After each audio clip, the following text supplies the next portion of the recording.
So long, and thanks for all the fish, by Douglas Adams. Chapter 39.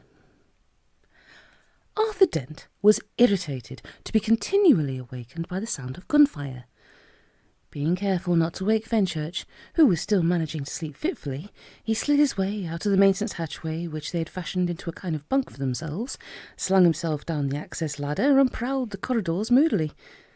They were claustrophobic and ill-lit. The lighting circuits buzzed annoyingly. That wasn't it, though.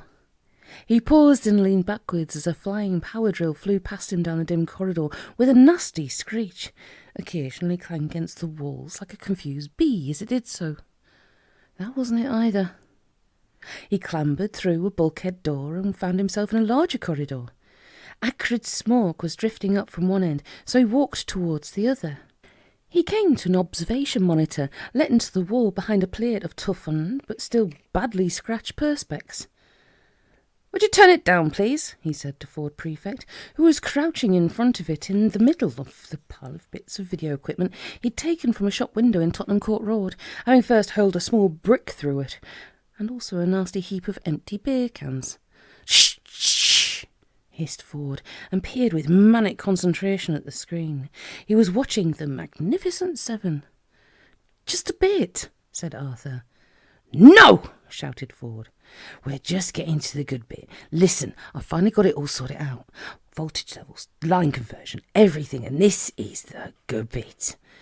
With a sigh and a headache, Arthur sat down beside him and watched the good bit. He listened to Ford's whoops and yells and yee-hays as placidly as he could. "Ford," he said eventually, when it was all over, and Ford was hunting through a stack of cassettes for the tape of Casablanca, "how come is—" "This is the big one," said Ford. "This is the one I came back for. Do you realise I never saw it all the way through? Always missed the end. Saw half of it again the night before the Vogons came.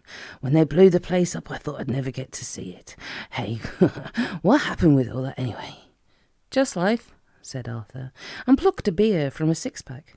"Oh, that again," said Ford. "I thought it might be something like that.